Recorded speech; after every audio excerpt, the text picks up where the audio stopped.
Buenas. ¿Qué pasa si les digo que los equipos que más corren no son los que ganan en los mundiales? Bueno, acá arrancamos una serie de videos y contenidos sobre datos de los mundiales muy interesantes que vamos a ir viendo y analizando de a poquito.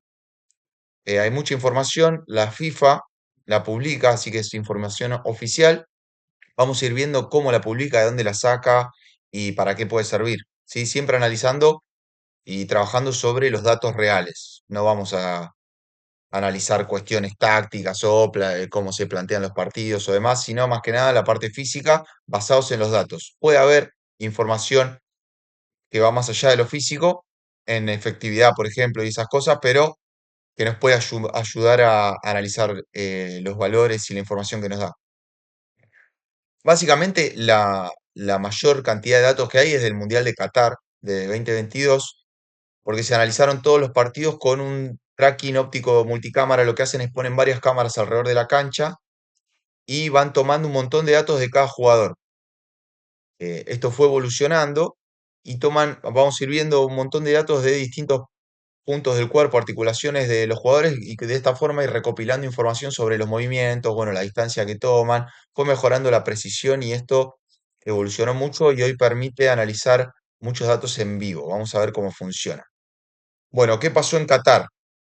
Con este sistema de tracking, ¿sí? Se tomaron un promedio de los 90 minutos, acá se descarta todo lo que es alargue en los partidos, y en promedio los equipos corrían, en total, sumando lo que corrían todos los jugadores en cancha, 108 kilómetros por partido, distancia total promedio, recorrida, entonces 108.000 metros.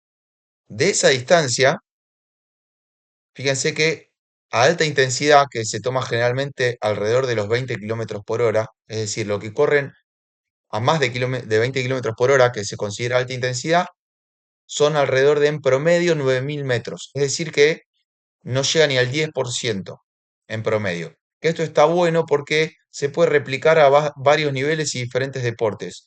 Para saber si un deportista, un jugador, eh, tiene una capacidad física interesante, por lo menos, o buena, se toma este valor tratando de comparar que la distancia que corrió a alta intensidad sea igual o superior al 10% de la distancia total. Por ejemplo, un jugador que corrió 10 kilómetros en un partido, si de esos 10 kilómetros corrió más de un kilómetro a alta intensidad, puede ser un valor físico bueno. Después, bueno, si corrió alrededor de la pelota todo el partido, evidentemente no jugó bien. Entonces, por eso tampoco hay que basarse en los datos de distancia recorrida para saber si un jugador jugó bien o no.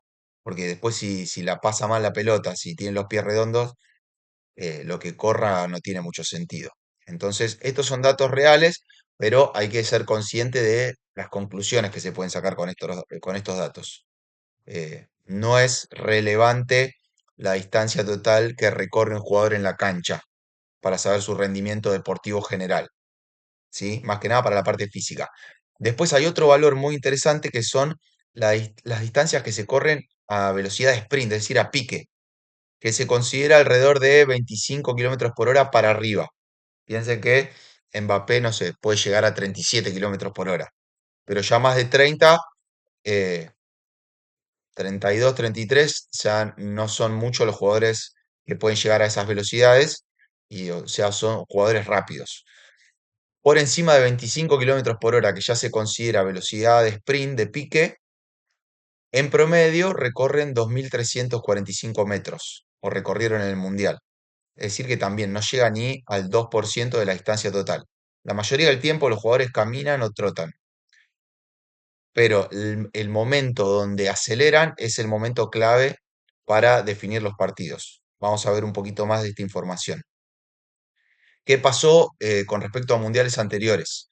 Fíjense que esto es Rusia 2018, la distancia total en promedio, y Qatar 2022. Varía un 3%. La distancia total recorrida, eso que vimos eh, acá, 108 kilómetros por partido, fue casi igual.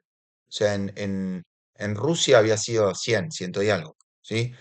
Y en Qatar un 3% más. Ahora, si vamos a la distancia de alta intensidad que recorrieron en promedio los equipos en un mundial y en otro que es por encima de 20 kilómetros por hora, vemos que en Rusia estaba un 16 a 19% menos de lo que se corrió en Qatar.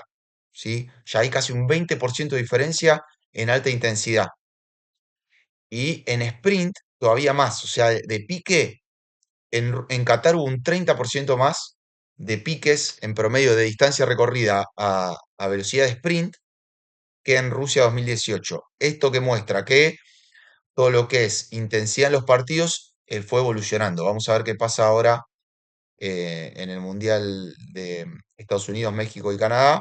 Vamos a ir analizando todos los datos que podamos recopilar y los vamos a ir mostrando por acá.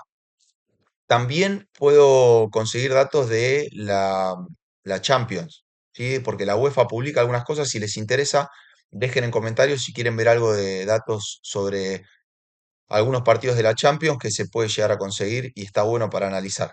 Pero básicamente lo que vemos es que hay una tendencia a aumentar la intensidad de los metros recorridos en los partidos del Mundial, no así la distancia total. La distancia total no varía mucho. ¿Qué más? Vemos por posiciones. ¿Qué características tiene? Que esto se repite se puede trasladar a niveles menos de elite en fútbol, por ejemplo, o en otros deportes como el hockey, en donde los mediocampistas centrales no tienen distancias a alta intensidad tan altas, pero sí mayor distancia total, porque no paran de correr. Tienen un recorrido muy grande, pero tienen poco espacio para acelerar. Acá vemos una velocidad top registrada de los jugadores que juegan por afuera, por las bandas, que son los que tienen más metros quizá para hacer un pique lineal, que es cuando se alcanzan las velocidades más altas. Bueno, acá decía que en Qatar se registró casi 36 kilómetros por hora, pero bueno, sabemos que hay jugadores como Mbappé, como no sé, en su época Gareth Bale, que eran jugadores súper rápidos. Ahora vamos a ver los actuales, que pueden llegar a un poquito más de esto. Pero bueno, necesitan distancia para alcanzar, al mínimo 40 metros se necesitan para alcanzar estas velocidades. Y los jugadores que juegan por el centro de la cancha no tienen muchas veces ese recorrido tan largo o esa posibilidad. Entonces, generalmente tienen mayor distancia total, pero menor distancia a velocidad sprint. Acá, a diferencia de los que juegan por afuera, ¿sí? Lateral o extremo, que logran velocidades de sprint más, distancias más largas. Delantero centro, alta intensidad en posesión, ahí se encontró un valor que se diferencia del resto, que es los que juegan de delanteros por el medio, que cuando hay posesión de pelota, que tiene coherencia, que cuando es cuando tiran las diagonales o aceleran esos piques claves para buscar un pase o hacerse un lugar.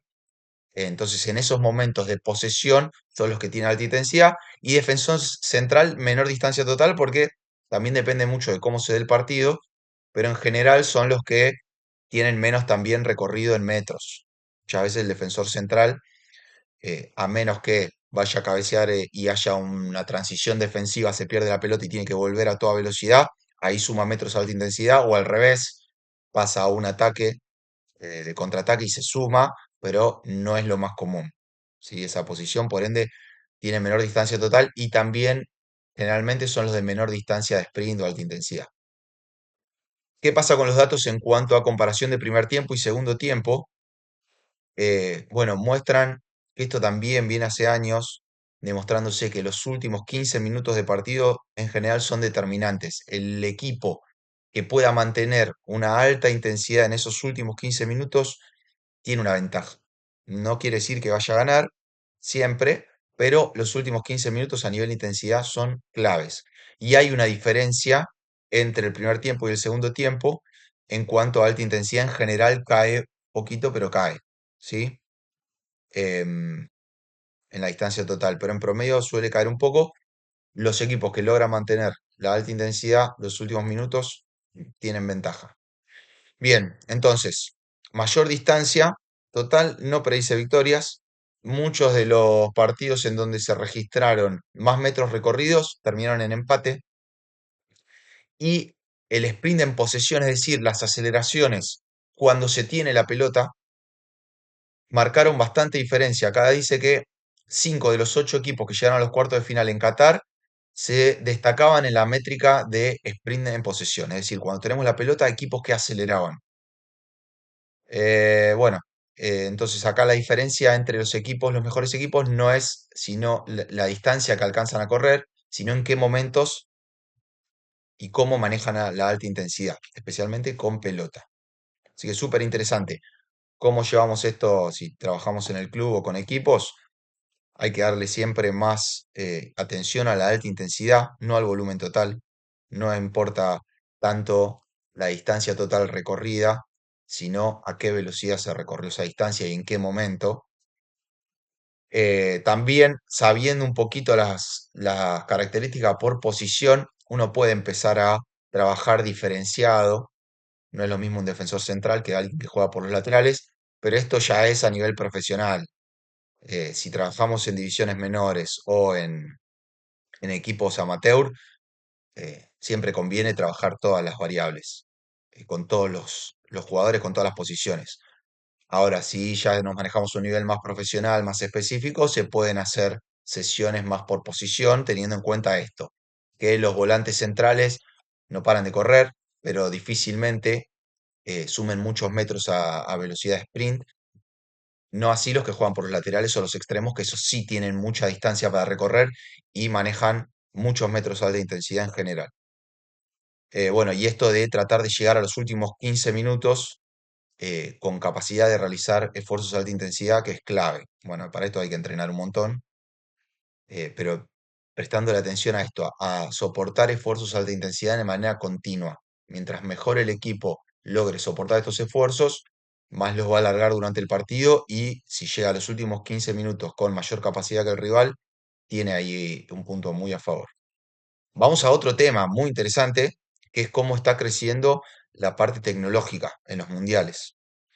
Y acá vamos a ver lo que está pasando o lo que va a pasar en este mundial, que es muy interesante.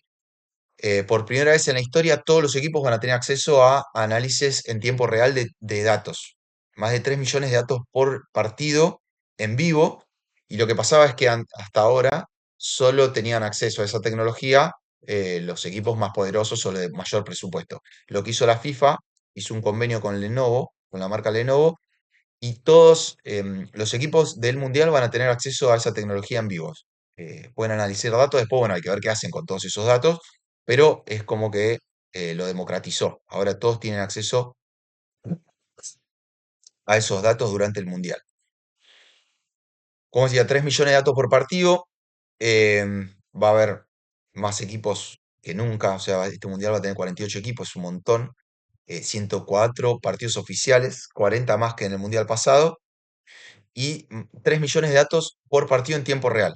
Es un montón de información. Por eso también es interesante ver cómo se analiza esta información, qué se hace, porque es imposible para una persona, aunque sea el analista de rendimiento o el videoanalista de cada equipo, cada delegación, analizar todos los datos. Entonces también está bueno ir aprendiendo cómo leer estos datos, cómo ir viendo, vamos a ir aprendiendo juntos.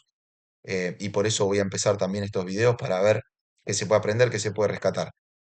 Em, bueno, todos los equipos lo van a tener disponible. Eso es algo que cambió la FIFA para este torneo. ¿Qué hacen? ¿Cómo recopilan estos datos? Bueno, hay una serie de cámaras, esto ya empezó en Qatar, 10 a 14 cámaras alrededor del estadio, que se empezó a utilizar para, no sé, ya lo vieron seguro en el Mundial pasado, detectar posibles posiciones adelantadas offside con un avatar, con una réplica del jugador de manera virtual. Bueno, esto lo hacen con cámaras ópticas. Lo que hacen ahora estas cámaras también toman 29 puntos del esqueleto de cada jugador y recopilan información 25 veces por segundo, que esto es clave. ¿Por qué? Porque si lo hiciera una vez por segundo, en otros deportes, por ejemplo en deportes cíclicos, ciclismo, maratón, atletismo, donde de un segundo al otro el deportista no varía mucho su recorrido, los artefactos, los dispositivos que toman datos una o hasta 5 veces por segundo son bastante fiables. Ahora, en el caso de los deportes acíclicos, donde el jugador se mueve para todos lados, el dato de un dato por segundo tiene muchísimo margen de error, porque en un segundo está acá, saltando a cabecear, y en otro segundo está pendiendo un pique de contraataque. Entonces, eh, cuando salieron los primeros GPS, el chaleco que se ponen y el dispositivo que se pone en la espalda, los válidos eran los que tenían más de 5 Hz. por segundo. Es decir, que toma más de 5 datos por segundo. Hoy en día ya no hay casi ninguno que tome menos de 10 datos por segundo, pero bueno, acá vemos que las cámaras estas que va a utilizar la FIFA para recopilar información toman 25 datos por segundo, que es un montón, y con eso pueden determinar velocidad, posición, aceleraciones, desaceleraciones, orientación corporal en tiempo real, por eso es que se va a usar también, como ya se usó en otros torneos oficiales, para determinar qué parte del cuerpo es la que está adelantada, generando réplicas de los jugadores en virtual, ¿sí? Bueno, los 1248 jugadores fueron escaneados y personalizados para determinar el offside de manera automática. Vamos a ver cómo sale. Este escaneo, bueno, lleva menos de un segundo, no sé cuándo lo hicieron. Después, si alguien tiene la información, la puede dejar en comentarios, pues es interesante. Y otra cosa interesante es que la pelota va a tener sensor de 500 Hz integrado a la pelota. Es decir, ¿para qué es esto? Para saber el momento exacto en que el pateador toca contacto con el balón y en ese momento exacto ver en dónde estaba el jugador que puede estar en posición adelantada. Que no es lo mismo 10 décimas de segundo después de que pateó la pelota, que antes que la pateen, dónde está la posición del jugador, es muy fino. Bueno, eso con estos sensores que le agregaron a la pelota y con los avatares 3D de los jugadores, se va a buscar hacerlo todavía más preciso la estimación de la posición adelantada. Bueno, todos los equipos con esta alianza de FIFA y Lenovo van a tener todos los datos del torneo y comparado con datos históricos. Todos los datos que tiene la FIFA los pone a disposición de todos los equipos. Bueno, tiene una plataforma con video, gráfico, visualizaciones 3D, un montón de cosas, y no importa el presupuesto, lo va a tener desde, no sé, Alemania hasta, no sé, alguno de los equipos nuevos, Curazao, ponele, lo van a tener todos. Puede simular distintos escenarios prepartido para identificar las debilidades del otro, por dónde lo atacaron más veces, por dónde menos, por dónde le hicieron goles, qué sé yo. Bueno, que antes dependía mucho de la capacidad presupuestaria o estructural que tenga un equipo, ahora lo van a tener todos. Bueno, acá dice que los únicos que tenían esta misma tecnología eran el Bayern Múnich y el Manchester City. Esto no lo chequeé, pero bueno, ahora lo van a tener todos. Está bueno. Bueno, ¿qué cosas que ya se miden? Bueno, la frecuencia cardíaca, aceleración, desaceleración, distancia en distintas zonas de velocidad, qué distancia recorre en 10 kilómetros por hora, en 15, en 20, en 25, en más de 30. Em, Eso ya se medía con el GPS, con el chaleco.